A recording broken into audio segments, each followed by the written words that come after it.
It is Super Bowl time. Not exactly what I predicted last week. I did get the Chiefs right, but hey, you can't really ask for better than this one. Y'all know the stories already, but yeah, Chiefs Bucks.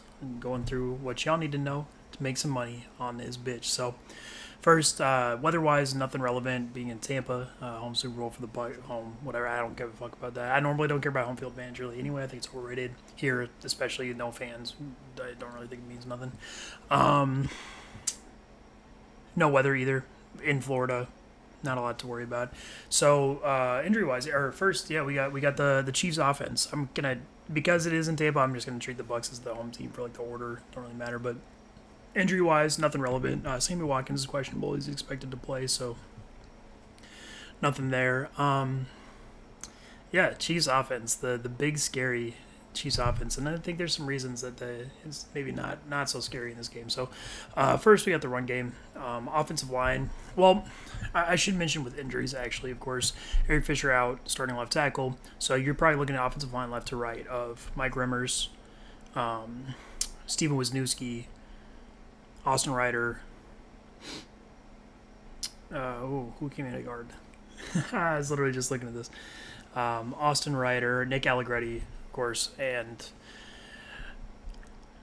Austin Wiley moving out to right tackle. So there are a lot of issues there. I mean, they've been drained of basically all their good players in the offensive line at this point. Now, these guys aren't terrible. There are worse offensive lines even in this state in the league. But this is really going to be a problem because you look at running the ball, an interior of Wisniewski, who more of an unknown at this age just hasn't played as well. I actually think he's all right. Probably should have been justified to start throughout this year. Maybe not necessarily in the Chiefs, but on some team. But Austin Ryder's still pretty bad as a center. Well, that's a little strong. He's not really notable as a center. And then Allegretti, he's done some nice things against bad teams, but that is the opposite of the case here because the Bucs, they do have basically the toughest defensive interior in the league, especially Vita Vea back. I mean, when you talk about their defensive tackle rotation, especially, I mean, William Golston, Dominican Sue, Vita Vea are all dominant interior guys, especially against the run to start with. And their backups, Steve McClendon, Raheem Nunez Roches, all of them dudes, really, really, really good. So you're going to see basically, now the Chiefs are used to this, mind you, but you see basically no push on the interior at like any point. And there's going to be real issues with control at the line of scrimmage. So you talk about the edges, same thing really. I mean, if there's a spot to attack in the Bucs run defense, I would argue it's Shaquille Barrett as an outside linebacker, but he's not bad by any means. He just happens to not be dominant like everybody else is. But here, I mean, Mike Rimmers can do some okay things, and you do get the benefit with Austin Wiley playing a right tackle of a guard playing tackle, which a lot of times can help in the run game. But here, it's not enough. Jason Pierre-Paul is a dominant guy. Like I said, Shaq Barrett's not too bad. And you're really not talking about a lot of push on the edges or almost any. Now again, the Chiefs terrible running the ball generally. I think them because they do fancy things and they can look good sometimes, especially with like 40-yard end arounds. That makes their stat lines look better, but that's not what Andy Reid is good at scheming. Actually, it's really not. He's just whatever in regards to that. But yeah, you're not going to be able to see them run the ball really. I mean, at the second level, Lavonte David, Devin White, both really good in this scenario for different reasons. Lavonte David just outstanding in general. Devin White, he can have some issues being misdirected, which is the case here. But like I mentioned, don't confuse the Chiefs run scheme with like the Rams or 49ers. What they do, they're not all that good about getting linebackers to fly the other way on the field, which is what Devin White's worried about. So when you take away that little piece of it, now it's not nothing again, but when you take away that little piece of it, and you also give him effectively free reign to do whatever he wants because no one on the Chiefs offensive line is going to be able to consistently affect the second level in this game, like by any means. So he's going to be able to fly around to the ball. And even I want to mention Jordan Whitehead too. I should have been mentioning him more throughout the Bucs, with the Bucs throughout the rest of the year. He's really good run defending safety. So yeah, overall the Chiefs are just again like normal, not gonna be very good at running the ball. Now they did okay against the Bills. Bills have a trash run defense, makes sense. Not the case here again. So now the important part, much more important part of the pass game. Pass rush first, and this is a huge deal, right? So with Patrick Mahomes, and I'm going to get to him specifically later, but you need a certain level of pass rush or a certain style to actually meaningfully effective, and the Bucs actually they do both. Because given the state of the Chiefs' offensive line, you're going to see the Bucs constantly be shoving the pocket back. I mean, constantly, between especially Vita Vea, but between the guys I mentioned earlier, and how the Chiefs, especially Austin Ryder, handles strength on the interior. I mean, they're gonna get rocks pretty consistently. Now, are they gonna get like turnstiled and lose instantly in terms of the guy getting past them? Maybe not so much, but they're going to push back a lot, and there's going to be some of that. And then on the edges, I mean, with a guard and Mike Rimmers at tackle, Shaquille Barrett's ability as a true speed rusher to bend the edge, which is one of the best in the NFL as far as like that specific skill, is dominant. That's exactly what guards struggle with whenever they get kicked out to tackle, and that's exactly what Mike Rimmers struggles with. So that's a huge deal. And JPP is good enough just as a player to beat them as well. So you're talking about real edge rush combined with a pushing pocket, and that is a really big deal. That's exactly what you want, kind of what you need to meaningfully affect Patrick Mahomes. So there's real pass rush issues. Then you talk about the receivers. Now, this is something that I wish I would have been making videos for the first Bucs Chiefs game, because there's a real, what happened the last time, Tyreek Hill, of course, putting up 200 yards in the first quarter is there's a reason behind that. That was not fluky at all, and it's because, well, the Bucs corners are really good at certain things.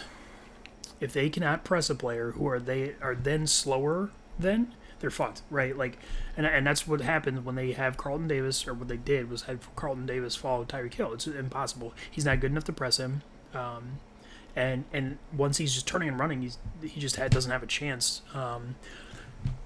Now, 200 yards in one quarter, is that going to happen again? Probably not, but there are real underlying reasons for Tyreek Hill to be dominant in this game again. Now, I will mention again that's more of an overtime thing at times. While he can win quick and will win quick in this game at times too, it might not reach the dominant point because the Chiefs' offensive line looks a lot worse now than it did back when they played in Week 12. So I want to mention that as far as limiting the ceiling, but he's still really good. And then even Sammy Watkins is good enough to beat these corners. He gets underrated a lot. People forget how good he is. Now, is he a dominant player? No, but there's a reason he went off last playoffs and why he's been good throughout his career. And he's good enough to win here fairly frequently, too. Now, the other guys I'm more worried about. Mecole Hardman, terrible receiver. They don't ask him to do receiver things, which is why he'll probably be okay in this game. But and Demarcus Robinson, too. I don't think he's awful, but the corners are better at what they do than what he is at what he does. So that's the receivers. So then you talk about Travis Kelce. Travis Kelce going to be open all the time in this game. He as a baseline is really good. Now, could he be limited a little bit by how good Levante David is and how fast Devin White is? I mean, maybe a little bit, but it's nothing really meaningful. So you are looking at the Chiefs with their weapons functioning. So that kind of puts it on Patrick Mahomes. Now, Patrick Mahomes is going to be able to mitigate a lot of the pressure that I talked about earlier. He's good enough to. He's shown he can consistently do that. But there is enough here. And Patrick Mahomes, I think he is the best quarterback in football, pretty unquestionably.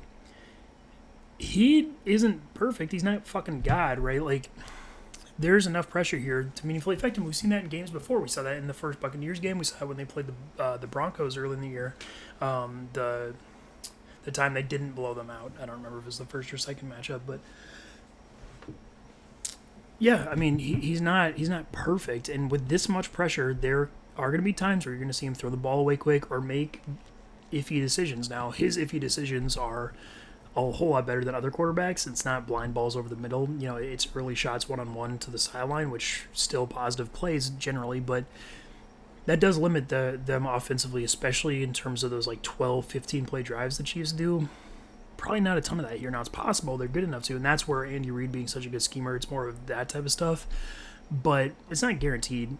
So overall, I have them at 20-27 points. It's just borderline impossible to keep the Chiefs and Patrick Mahomes out of the 20s, really. So that's why, and over the course of the game, can they put together 3 touchdown drives? I would bet on it, but their ceiling I don't think is there in this game, even if they are down, because in the fourth quarter, are they going to be able to throw the ball at will? No. So I have them at 20-27, and we'll see how that compares, to the Bucs on the other side of the ball here. And for the Bucs offense, so injury-wise here, Antonio Brown list is questionable, but according to Schefter, he's going to play. He'll be fine. It's been like 2 weeks, so I think he's going to be all right. Nothing else really relevant. So first, we got the run game. Now, this is a little bit better perspective from the Bucs here than it was for the Chiefs offense. Ryan Jensen, Ali Marpin, Aaron Stinnie on the interior. Aaron Stinnie's actually been like reasonable. I will mention that last week against the Packers, so we don't have a ton of tape on him as far as what he can and can't do, but he did actually struggle with Kenny Clark to a notable extent, which I think represents like a powerful interior guy, which the Chiefs have. Now, Kenny Clark is really good, but and Aaron Stinnie wasn't like killed or anything, but that is something I'll mention because on the interior, as far as push goes, Ali Margaret, Ryan Jensen, they're good enough. They meet the level where no matter who they're playing, there are going to be plays where they gain advantages. Um, but the Chiefs interior is really good. Chris Jones, Derek Nottie, um, Mike Pinnell, like they can all really actually hold the point of attack, and especially Chris Jones, who I would say pretty clearly second best interior defensive lineman in the NFL besides Aaron Donald. Is a real issue here, especially for Aaron Stinnie. Now, again, like I said, those other guys are going to be able to push, and it's not like the Chiefs. They're not perfect, but there are some issues there. On the edges, though, so the Chiefs, right, they basically employ the defensive ends as only really useful as edge run defenders, and while they are here, between Tano Passanel, Frank Clark, Mike Dana, and Alex Okafor, they're all reasonable to good in the run game.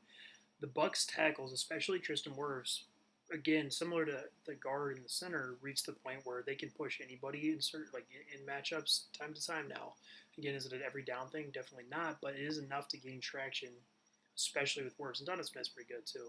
So you're going to see the offensive line gain advantages throughout the game, not consistently, but enough there. Then on the second level, Chiefs linebackers absolutely horrible. Now, I will say that Damian Wilson and Anthony Hitchens, their weaknesses aren't super exploited by the Bucs. The Bucs run scheme is pretty like bottom tier. They don't do a lot to cause issues for linebackers, and it's not like they get to the sidelines very well. So the real issues with the Chiefs linebackers being their really lack of speed and range isn't highlighted a ton, but it's not nothing. It is still there, and frankly, it's not like they're good between the tackles. It's just that's where they're not as bad. So there are chances for the Bucs at the second level. So overall, I think they're not going to be able to run the ball as a means of like really moving the ball. It's not going to be like an impossible tool like it kind of is on the other side of the ball here. Now, the pass game again much more important. You talk about the pass rush first. And this is my big issue, and this is basically the polar opposite of what I talked about on the other side of the ball. And you have Chris Jones, who again is dominant and is in a matchup with Aaron Stinnie where he can be good, but the Chiefs lack like any other useful rusher. Frank Clark, the only one who does a little bit fit the mold of the type of player that's given Donovan Smith issues throughout the year, which is these bigger power rushers like Khalil Mack in the Bears game or um, Cam Jordan in the Saints games. But he ain't them. He's not at that level at all. And it's not like Donovan Smith got killed by those guys. He just that's where if he does have issues, it's there. So you're basically just talking about Chris Jones, who's going to get super double teamed because the other Chiefs interior guys are really not notable pass rushers. Deshaun Wharton is okay. He can flash some things. I actually think he's a useful player, but not enough by himself. And if he's one on one with Ali Marpet, he ain't gonna really do work there. So you're talking about a mostly clean pocket, especially on the edges, which that's not a good look. That's not a good look for how the Bucs play offense. If you're the Chiefs now, the receivers there, the Chiefs do have a little bit of hope. So between Travarius Ward, Jerry Sneed, and Rashad Breeland, they're good. I actually think they're pretty underrated. They're really good, especially in man coverage. And frankly, they're going to be able to limit, especially Mike Evans, Chris Godwin, neither of whom are actually all that good as initial route tree receivers to a point. Now, are those guys bad? No, they're still on the upper end of the league. It's just they're not these constant separators like Devontae Adams is or something like that. So while I do think they're going to be able to limit them to a meaningful extent, they're not going to kill them. They're not going to like shut them. It's not going to be some dumb scenario where they're held 0 for 0. More importantly, with Antonio Brown being healthy in this game, despite how good I think L'Jarius Sneed is, who's moved into the slot since earlier in the year after he came back from injury, as good as I think he is, he's not good enough for Antonio Brown. Antonio Brown, by far, the best receiver on the Bucs, and he's going to be open a lot. He just always is whenever he's on the field. So that's a real issue. And frankly, the Bucs' other weapons are good too. I mean, Tyler Johnson, Scotty Miller, both have their strengths, and they're going to be useful here. So you're talking about a collection of receivers who, while not perfect in any individual matchup outside of AB, are good enough to win, especially over time, which, given what I mentioned with the pass rushing, it's time they're going to have. So I will mention, too, that the tight ends, even for the Bucs, not nothing. Gronk's not great or anything. Cam Brady actually think is better. He's okay. Sorensen, Matthew, the chief safeties can actually limit them okay, but neither of them like shut down players in main coverage. So there's enough there for the Bucs weapons. So yeah, then you talk about Tom Brady, the quarterback. And listen, this is kind of the point. This is the main difference in this game. I would say is you're talking about Tom Brady in a mostly clean pocket with one source of rush that he's going to navigate from the interior, throwing to receivers who, while not perfect, are going to get open over time. And with Antonio Brown, he does have a quick option. Plus, it's not like the Bucs scheme is garbage with that, so that just leads to success. It really does. Yeah, and overall, they're going to be able to throw the ball. And so I have them at 23 to 30 points. Tom Brady's pretty good once you get to the red zone. They're rushing forward. They can actually pound the ball in there. I'm wearing a Leonard Fournette jersey. I am cheering for him now. Is he good at football? Absolutely not. But I just wanted to mention that because I don't want to roast him too hard. I cheer for the guy as a person. He's just not a good player. But they can rush the ball in, whether it's him or Ronald Jones. Tom Brady's good in that area, and they're going to be able to move the ball, especially through the air, given opportunities, which, how I mentioned the other side of the ball, without the Chiefs' ability to go on these 12 to 15 play drives that they kind of depend on to hide some deficiencies in their defense, you're talking about a lot of positives for the Buccaneers throwing the ball. So, again, 23 to 30 points. Yeah, so with the picks, with the spread, I mean, it's the Bucs plus 3.5, and I'm super strong on that. That's just too much. I would favor the Bucs to win this game, so I think the money line has value too. Now, am I great on that? No, we are still talking about Patrick Mahomes, but Bucs plus 3.5, I'm definitely all the way down. And then as far as the over under, it's set at 56.5. That's really high. I would definitely be on the side of the under, and I think it's bettable. Now, is it my favorite? No, because I do think without the ability of either team to run the ball very well, you're talking about a ton of passing, which, given the quarterbacks, is going to lead to points. I just think that's just too high. So, Bucs plus 3.5, and Bucs are Super Bowl champions 2021, 2020.